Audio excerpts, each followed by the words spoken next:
بسم اللہ الرحمن الرحیم۔ اس ماہ رمضان میں افطاری سے پہلے 5 کھجوریں اپنے سامنے رکھ کر یہ عمل کر لیں، دولت کا طوفان آ جائے گا۔ وظیفہ کرنے سے ایسے ایسے معجزات آپ کی زندگی میں ہوں گے کہ آپ حیران ہو جائیں گے۔ آج کا وظیفہ اس حوالے سے بہت اہم ہے کہ رمضان کا مہینہ ہے اور ہر کوئی افطار کرتے ہوئے کھجور تو لازمی کھاتا ہے، ورنہ غیر رمضان میں تو روزہ رکھنا ویسے ہی بہت مشکل ہوتا ہے اور ہر کوئی روزہ نہیں رکھ سکتا۔ رمضان کی نسبت سے آپ روزہ رکھ بھی رہے ہیں اور افطار بھی کر رہے ہیں، اور سب سے بڑھ کر کھجور بھی مہیا ہوتی ہے۔ تو یہ عمل جو آج میں آپ کو بتا رہا ہوں، یہ رمضان میں 5 کھجوروں کے حوالے سے عمل ہے۔ اس کو آپ رمضان کے علاوہ بھی کر سکتے ہیں، لیکن اگر آپ اس کو رمضان کے اندر کریں گے تو اس کا اثر بہت زیادہ ہوگا۔ ایک تو رمضان کی برکت کی وجہ سے، دوسرا اس کے اندر کھجور شامل ہے۔ کھجور کی بھی اپنی برکت ہوتی ہے، اور اس کے بعد سب سے بڑھ کر یہ کہ یہ عمل اتنا جاندار اور پر اثر ہے کہ اس کا معجزہ جب آپ دیکھیں گے تو آپ کا دل دھڑک اٹھے گا اور آپ کا اللہ کی وحدانیت پر یقین بڑھ جائے گا۔ اس وظیفے کے کرنے کا سب سے بڑا اثر یہ ہوگا کہ آپ کی آنکھوں کے دیکھتے ہی دیکھتے آپ کی ساری پریشانیاں حل ہو جائیں گی، غربت کا نام و نشان نہیں رہے گا، تمام مالی مسائل چٹکیوں میں دیکھتے ہی دیکھتے حل ہو جائیں گے۔ جتنی پریشانیاں ہیں وہ سب کی سب آپ کی آنکھوں کے سامنے ختم ہو جائیں گی۔ اس سے بڑھ کر یہ کہ پریشانیاں آسانیوں میں تبدیل ہو جائیں گی، کیونکہ یہ اثر ہی اتنا جاندار۔ اس کا اثر سب سے خاص بات یہ ہے کہ اس کے اندر کھجور کا استعمال ہوا ہے۔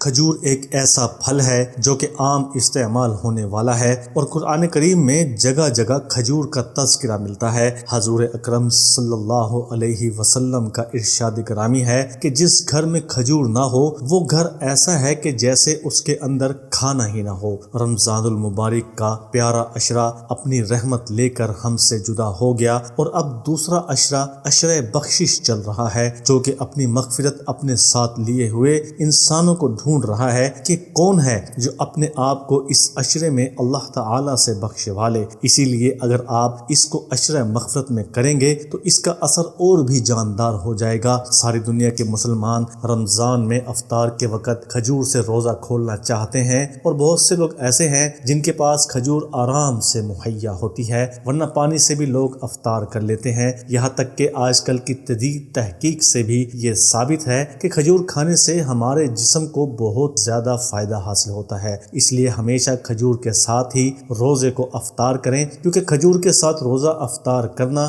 ہمارے پیارے نبی حضرت اکرم صلی اللہ علیہ وسلم کی سنت مبارکہ بھی ہے۔ ابھی تک تو آپ یہ بات جان چکے ہوں گے کہ آج کا عمل کھجور کے حوالے سے ہے، اور آج کے عمل میں کھجور کا عمل دخل بہت زیادہ ہے، اور کھجور اس عمل میں بہت زیادہ اہم ہے۔ اس عمل کی 2 باتیں بہت اہم ہیں جو کہ آپ کو اپنے ذہن نشین کر لینی چاہیے۔ اس سب سے پہلے کہ آپ یہ عمل شروع کریں، سب سے پہلی بات تو یہ ہے کہ آپ نے کھجوروں پر ہی یہ عمل کرنا ہے، اور دوسری بات یہ، کھجور آپ نے صرف خود کھانی ہے اور کسی اور کو وہ کھجور نہیں کھلانی۔ جو بندہ یہ عمل کر رہا ہے وہی یہ 5 کھجوریں خود کھائے گا، اور اس میں سے کوئی بھی کھجور کسی کو نہیں دے گا۔ چونکہ ان کھجوروں پر اسماء الحسنی کی تسبیح پڑھی جائے گی، تو آپ نے ان کھجوروں کو زمین پر نہیں رکھنا، تسبیح کرنے کے بعد کسی برتن میں ہی رکھنا ہے۔ امید ہے آپ کو عمل کی احتیاط سمجھ میں آ گئی ہوگی۔ آئیے میں آپ کو بتاتا ہوں کہ آپ نے یہ عمل کیسے کرنا ہے۔ سب سے پہلے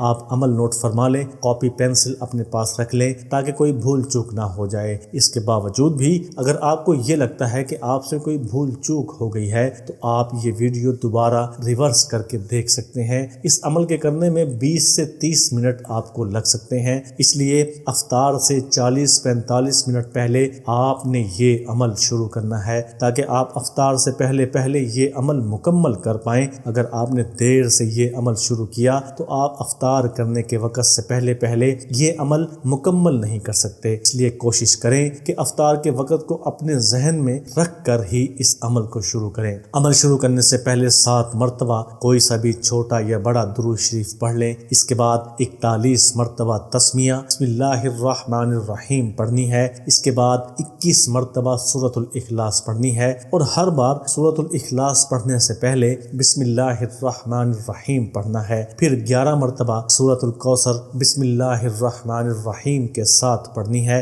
اس کے پڑھنے کے بعد آپ نے 11 تسبیح اللہ تعالیٰ کے ان دونوں اسماء الحسنہ کی کرنی ہے۔ یہ تو اللہ تعالیٰ کے نام مبارک ہیں، یا ستارو یا غفارو، ان دونوں ناموں کی آپ نے الگ الگ 11 تسبیح کرنی ہے۔ مطلب 11 تسبیح آپ نے یا ستارو کی کرنی ہے اور 11 تسبیح آپ نے یا غفارو کی پڑھنی ہے، اور ان دونوں کے پڑھنے کے بعد ایک تسبیح استغفر اللہ کی کرنی ہے، اور اس کے بعد 7 مرتبہ دوبارہ درود شریف پڑھ لینا ہے۔ آپ کا عمل مکمل ہو چکا ہے۔ اب آپ نے 5 کھجوروں کو باری باری ایک ایک کر کے اپنے ہاتھ میں اٹھانا ہے اور 3 بار پھونک مار کر واپس رکھ دینا ہے۔ ہر کھجور کو آپ نے ایک ایک کر کے اٹھانا ہے اور ہاتھ میں 3 مرتبہ پھونک مار کر واپس رکھ دینا ہے۔ مطلب کل ملا کے آپ نے 5 مرتبہ کھجور اٹھانی ہے اور 15 مرتبہ آپ نے پھونک مار دینی ہے۔ جب تک آپ نے یہ عمل کر لیا ہوگا، افطار کا ٹائم بھی نزدیک آ چکا ہوگا۔ اب آپ 5 منٹ 7 منٹ جتنے بھی افطار میں رہتے ہیں، اس دوران اللہ تعالیٰ سے ہاتھ اٹھا کر دعا مانگے۔ ویسے بھی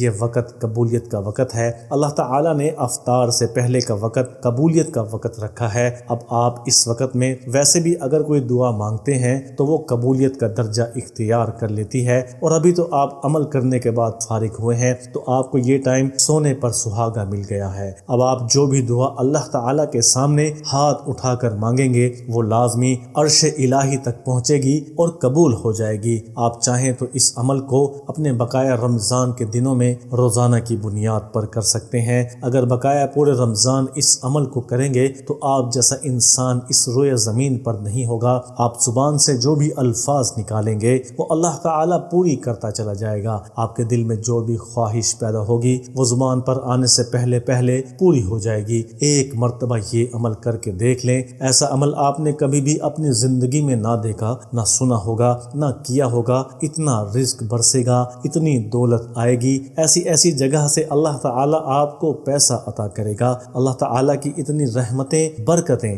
آپ کے اوپر نازل ہونا شروع ہو جائیں گی، آپ حیران رہ جائیں گے۔ یہ عمل آپ کے ایک دفعہ کرنے سے ہی آپ کو پتہ چل جائے گا کہ آپ کی زندگی کس طرح اس عمل کے کرنے کے بعد تبدیل ہوتی ہے۔ پھر میں کہتا ہوں کہ اس عمل کو بقایا رمضان کے آنے والے تمام دنوں میں اپنا معمول بنا لیں اور روزانہ افطار کرنے سے پہلے اس عمل کو لازمی کریں۔ ویسے بھی افطار کرنے سے پہلے 10 منٹ ہر انسان افطار کے انتظار میں بیٹھا ہوتا ہے اور اللہ تعالیٰ سے دعا مانگ رہا ہوتا ہے۔ اس لیے اپنے وقت کو قیمتی بنائیں اور افطار کرنے سے پہلے اس عمل کو روزانہ کی بنیاد پر لازمی کریں۔ اس ناچیز کو بھی اپنی دعاؤں میں یاد رکھیے گا۔ اللہ حافظ۔